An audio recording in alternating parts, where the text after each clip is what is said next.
course, Houston needs a quarterback, but who's going to catch the ball? Why Jackson Smith-Njigba is the best option for Houston in the draft. And we'll tell you why upgrading through free agency has its perks. And to tie it all in, we want to develop a great team here that we can deliver wins to the city of Houston. We want to deliver a championship here to the city of Houston, and that's what it'll be about. You are Locked On Texans, your daily Houston Texans podcast, part of the Locked On Podcast Network, your team every day.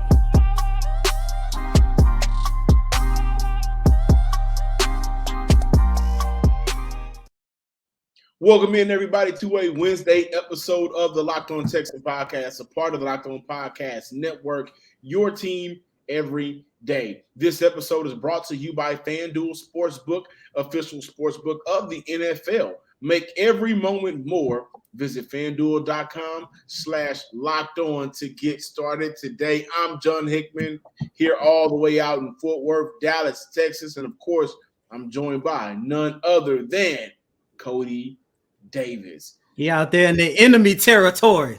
You ain't loyal. You gotta stay loyal to the H.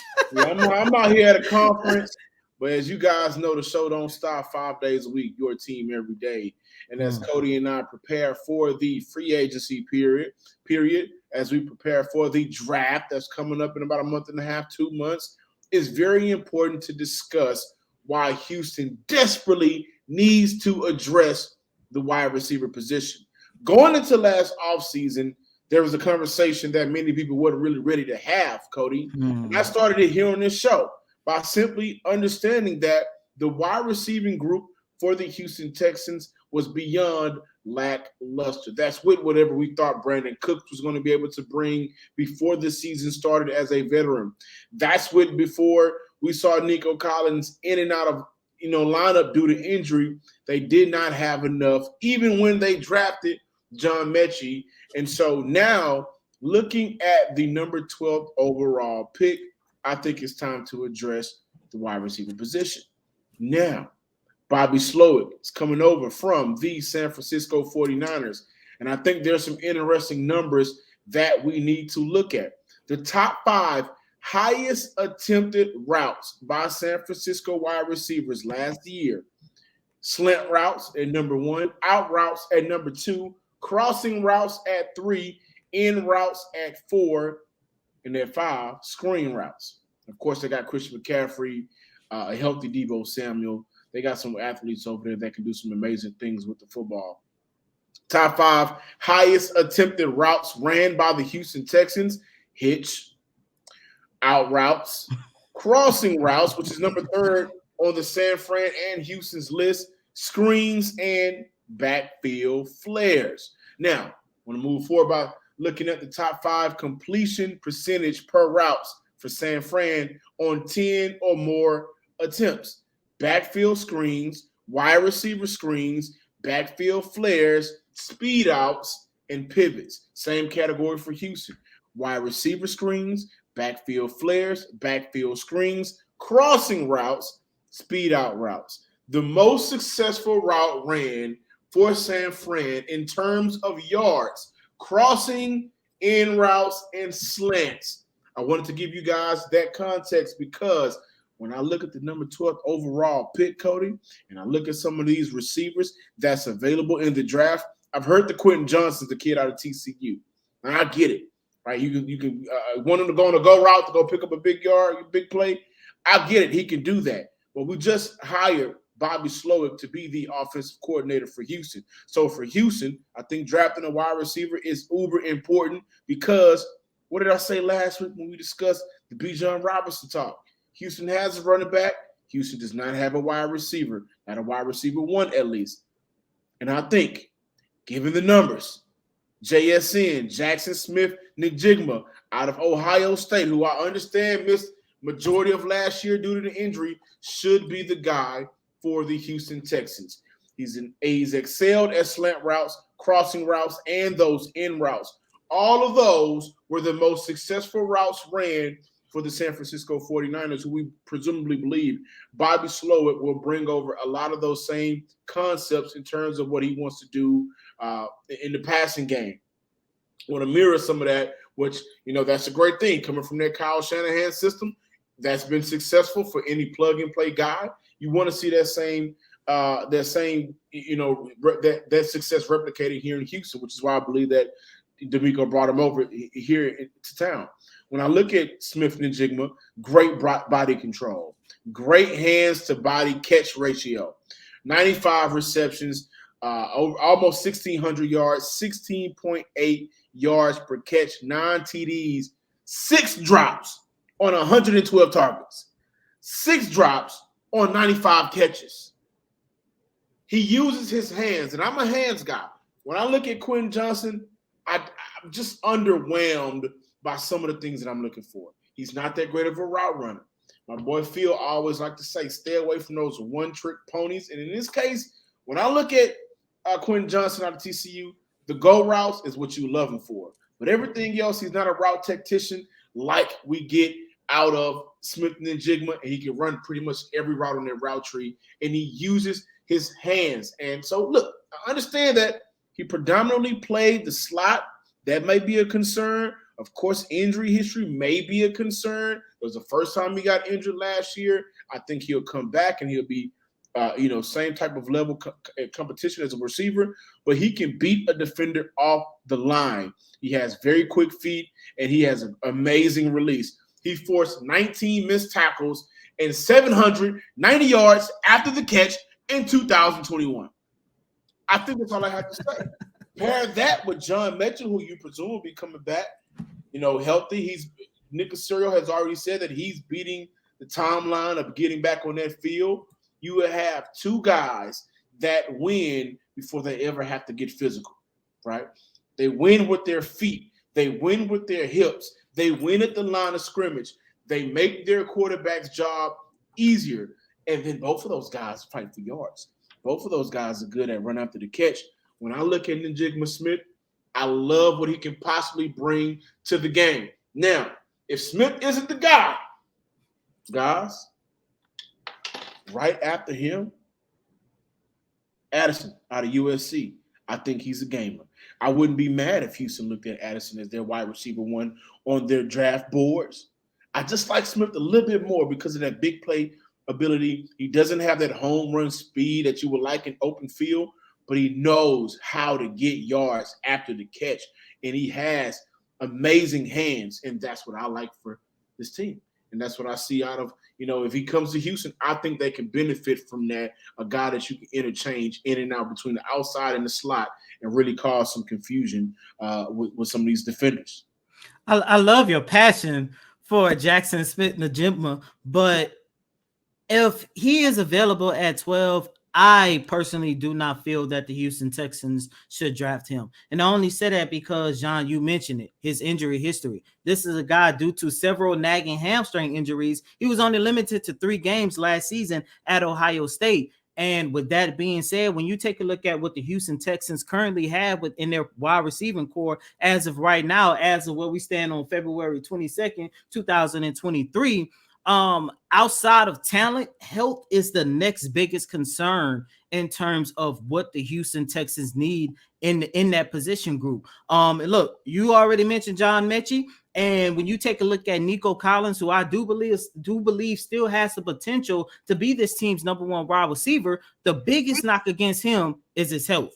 And look, he's going into his 3rd season, but for the 2nd year in a row, you and I are going to be sitting up here in training camp, in preseason, at the first start of next season, talking about this is what Nico Collins could be, your number 1 receiver, if he can stay healthy. With all that being said, at the number 12 pick, if the Houston Texans do decide to go wide receiver, I would prefer them to get somebody that you already know is durable and who already has the potential to come in and be your team's number 1 option. Now, with that being said, Jackson Smith, as you mentioned, wide receiver who has played a lot in the slot, outside of durability, of course, talent, I want to see the Houston Texans bring in some height in that position group. Last year, at the end of the season, the Houston Texans had somewhere in the ballpark of 10 to 11 wide receivers on their rosters, and only 2 stood over 6'2". One was Jalen Camp.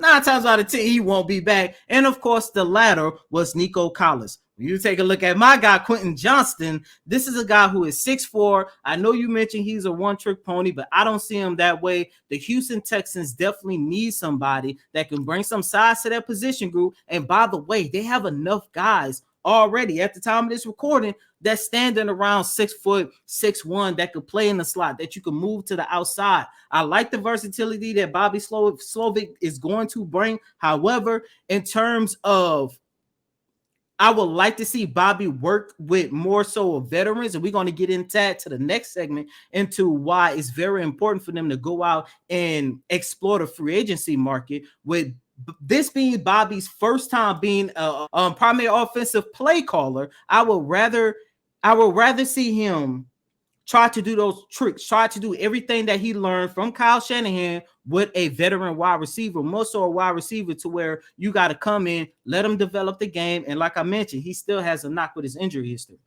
Yeah, he does. I do want to add this, that Jackson is from the state of Texas, out here from Dallas.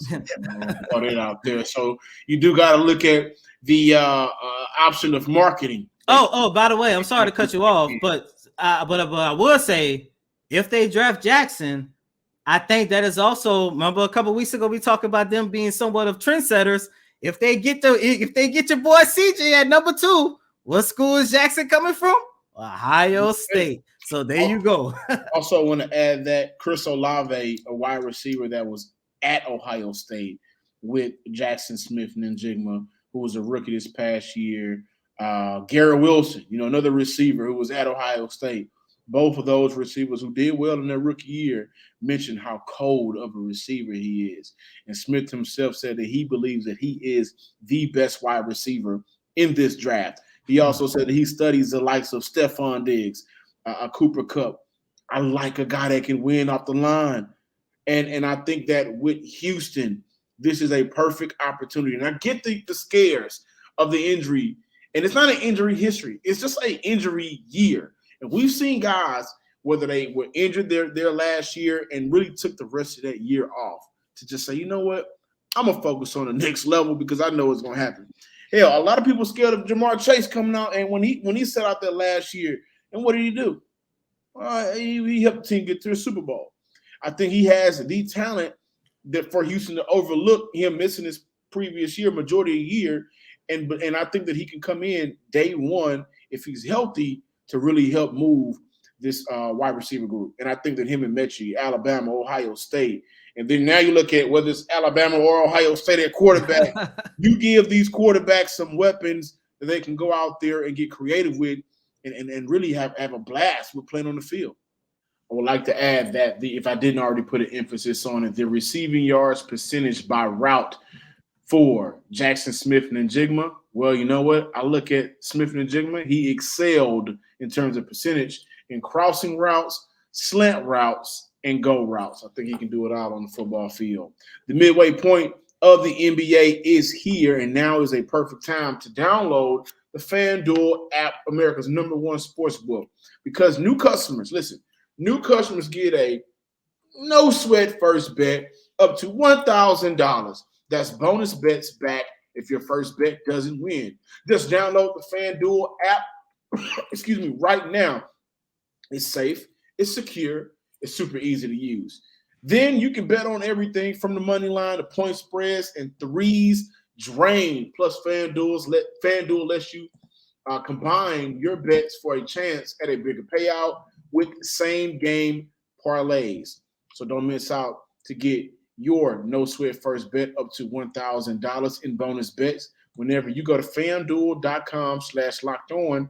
That's FanDuel.com/locked-on to learn more.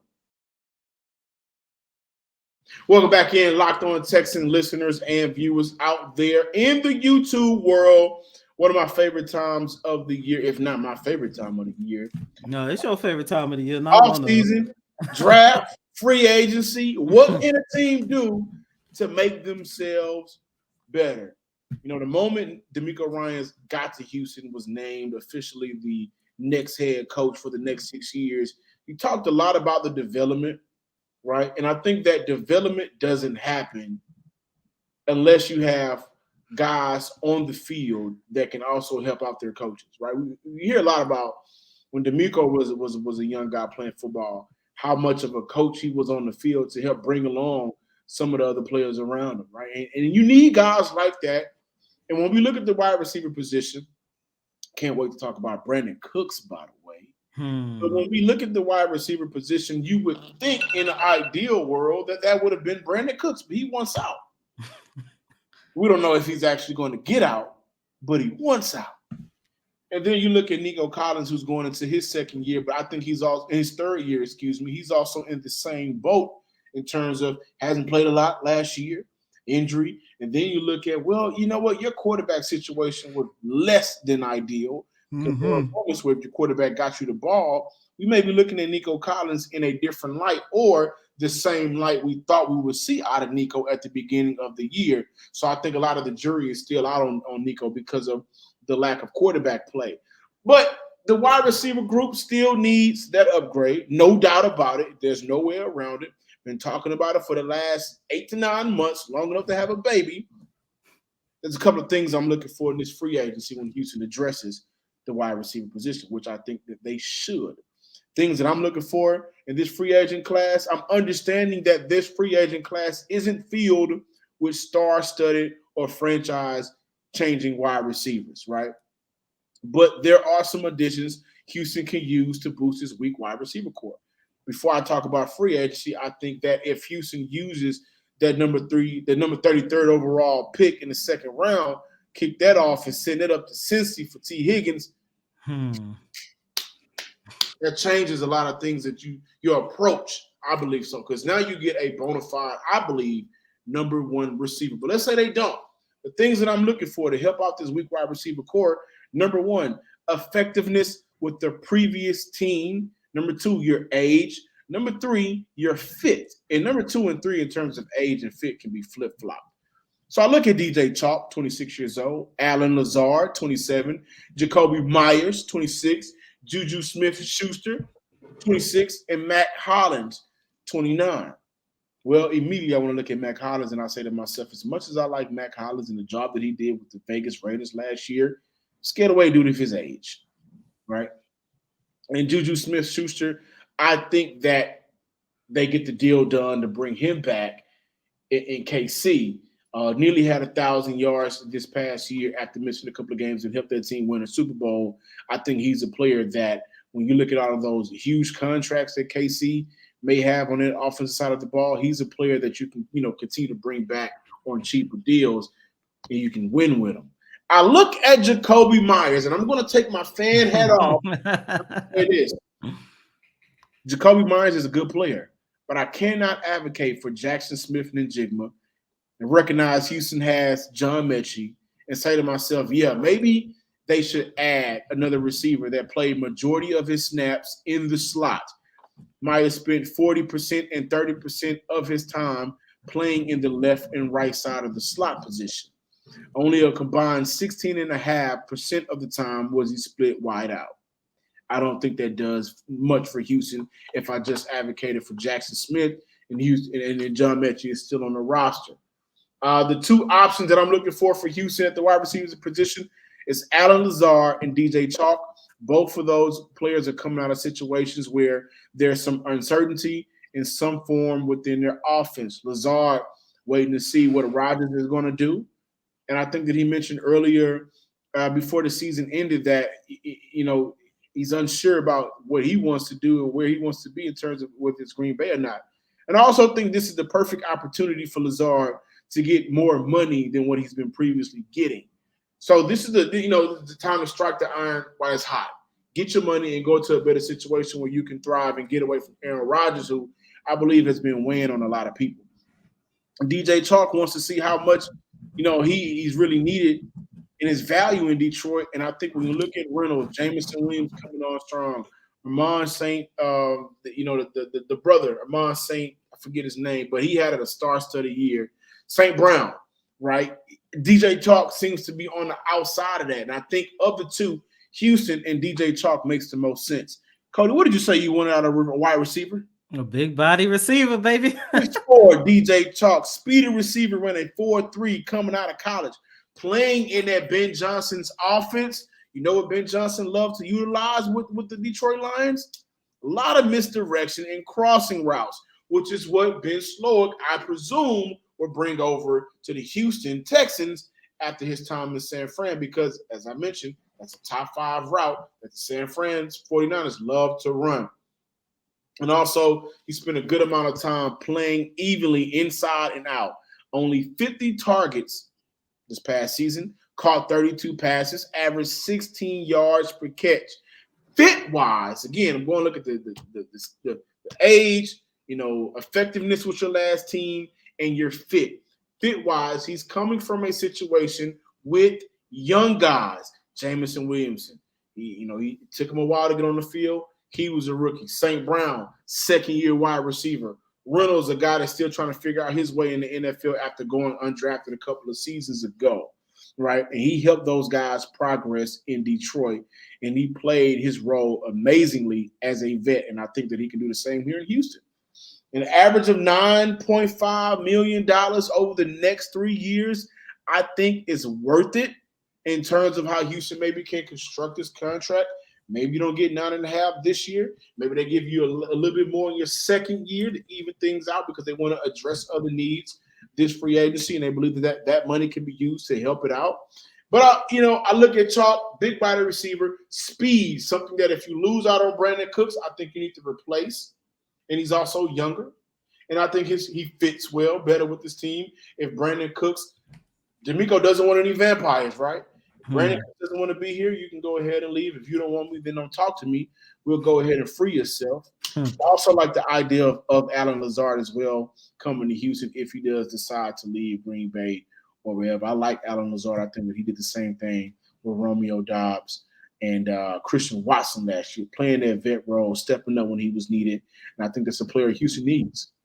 Given the expectations that we do have for Bobby, like I mentioned in the first segment, and it's going to play into why I want to see Bobby have more veterans to utilize more so than rookies, is the fact that, like I mentioned in the first segment, this is his first time as a full-time play caller.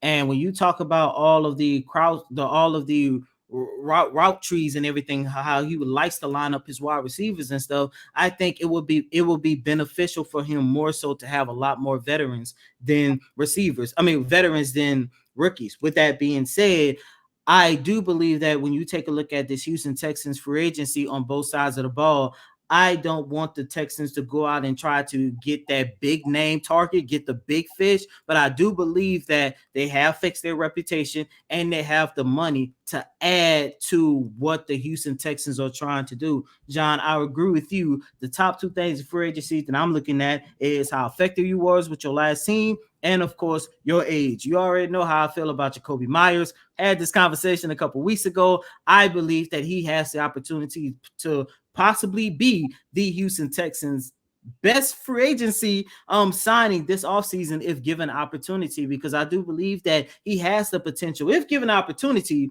to be a team's number 1 wide receiver. With that being said, the next guy that I'm looking at is Paris Campbell. I know he had a couple injury histories his last couple of years, but he was very healthy for the Indianapolis Colts this year. You're looking at a guy who caught for 623 yards out of 63 catches that he had, only had 3 drop passes and 3 touchdowns. This is a guy that Bobby will be able to play on both the slot and on the outside. And not only that, he is only 25 years old, which means he fits with the timeline of this Houston Texans rebuild. And that's what I'm looking at the most. Whether or not only does it make sense for this upcoming year, but how can you add a veteran that can actually be utilized for 2024, 2025, and possibly 2026, because this year is going to be the foundational piece, and it's going to be very important for the Texans to find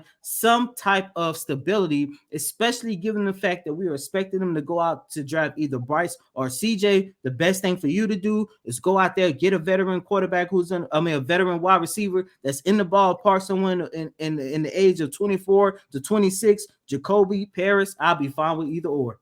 You know what I think that what Houston needs, and I think we can kind of agree on this, is you look at a couple of seasons ago, Minnesota wins out goes out, and drafts Justin Jefferson. Mm-hmm. They immediately had somebody already on the roster, so things are different. It's a different situation. But they had a vet like Adam Thielen, Mm-hmm. right? And then with Adam Thielen, who's been effective in this league before, helping bring along in some ways Justin Jefferson. I think it is time for Adam Thielen to maybe go ahead and hang it up. He had a great run. I think that Minnesota needs to start looking at a real bona fide number 2 receiver moving forward. Not to move on from him off the team, but back to the Texans, you needed Adam Thielen. You needed Adam Thielen because who you thought was going to be your Adam Thielen, who could possibly still be, we'll get into that, doesn't want to be in town anymore. And that's the leadership at that position. And so, we can talk all we want to about Rex Burkhead, how unathletic he was, or how many times he was on the field. Everybody gives Rex Burkhead the credit of being a leader in their locker room, a leader in their position group.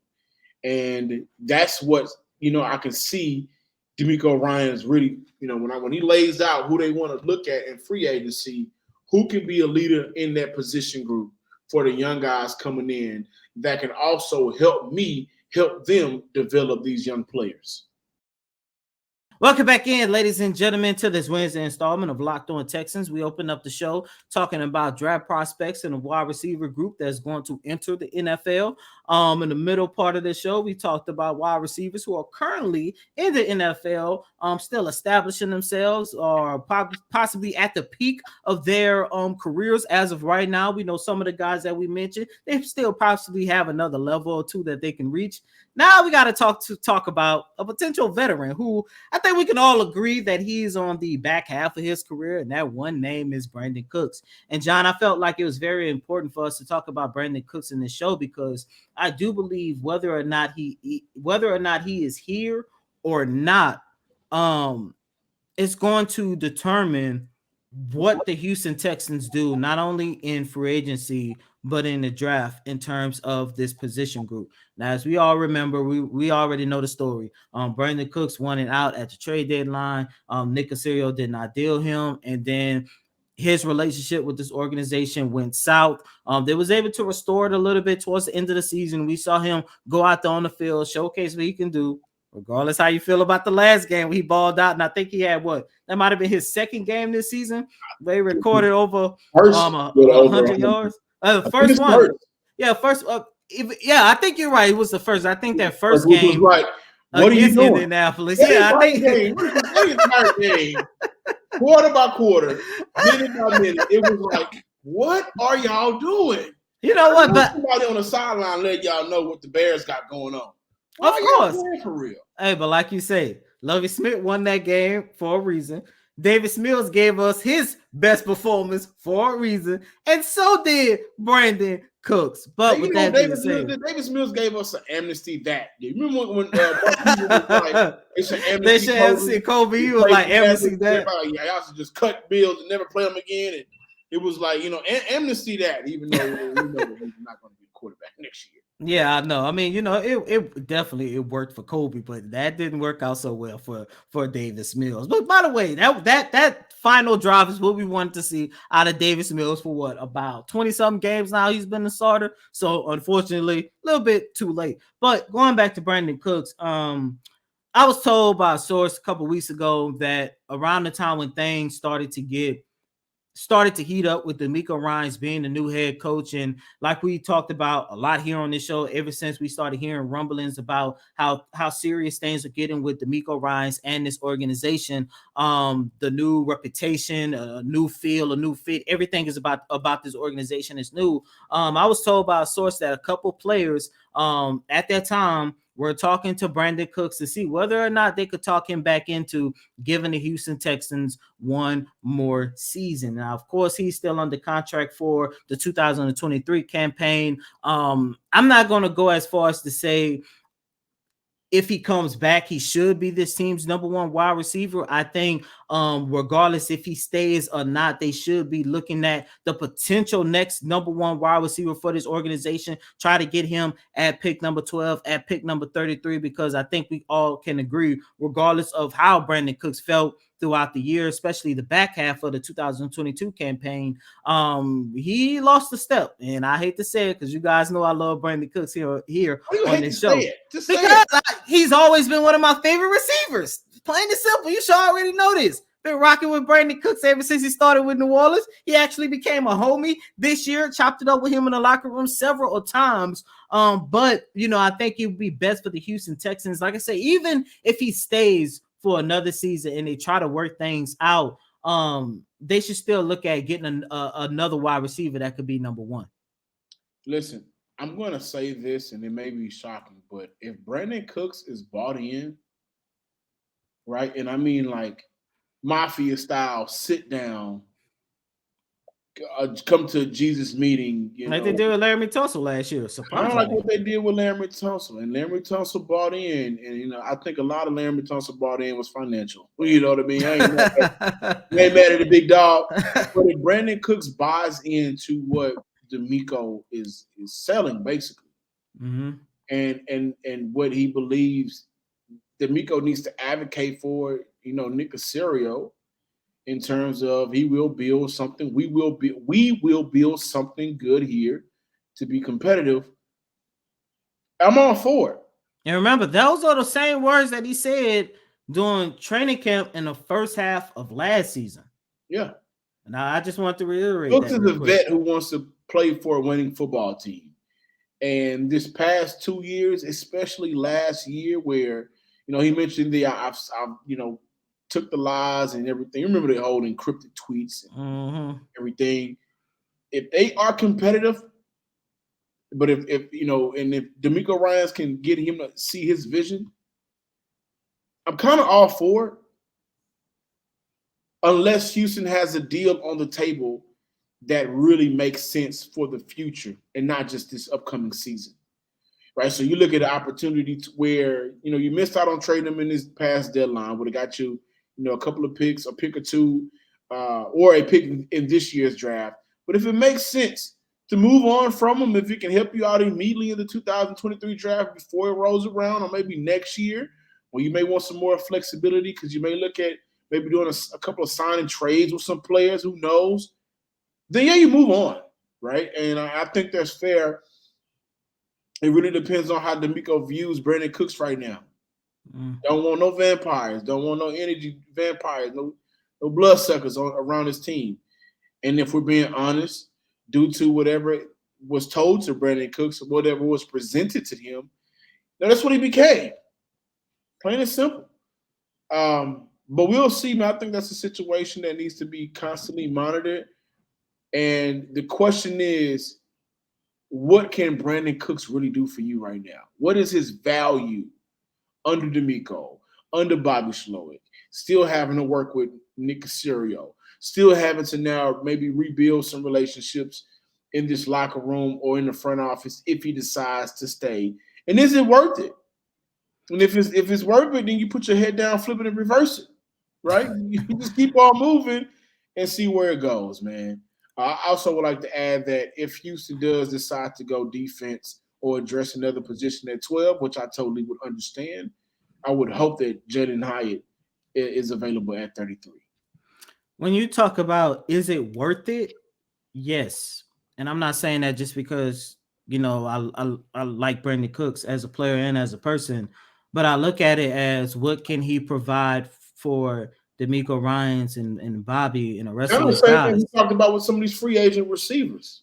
I know the Texans' need is a veteran presence in that locker room. And I know, some of you listeners and readers and fans and stuff out there might hear the old cliche, a young team need a veteran leader. It's 100% true, because there's another team in the city of Houston that doesn't have veteran presence at all.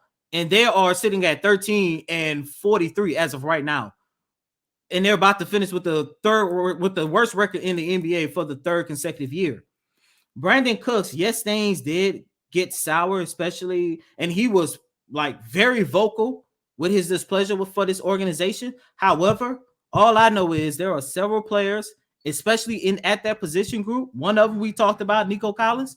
They still have love and respect for Brandon Cooks. And if you bring him in, you're not only going to continue to go out there and have a solid position group at that wide receiving core, especially for your young quarterback that we all think you're going to bring in, but he's definitely going to be somebody that a young guy like John Mechie is going to be able to lean on. Even a young guy that's still trying to find his way in this league, Nico Collins. We talked about Jackson. We talked about Johnston. Those are guys they're going to be able to learn so much if they have an opportunity to keep Brandon Cooks, which, by the way, I think is more beneficial for the Houston Texans to keep Brandon Cooks than bringing in a veteran that was on the outside looking in, only because Brandon Cooks has lived through all of the BS over the last 2-3 seasons. Make sure you guys check us out on YouTube under the name Locked On Texans. Also follow us on Twitter at Locked On Texans. Follow me on Twitter at John_Hickman 12. Man, we appreciate y'all. I'm in the Dallas-Fort Worth area, man. Ooh. You know, where you from? They see where I work, and I gotta let them know, man. Hey, listen, every day, all day. I wear it on me. You see this? The Rockets, but I wear it on me. All the time, baby.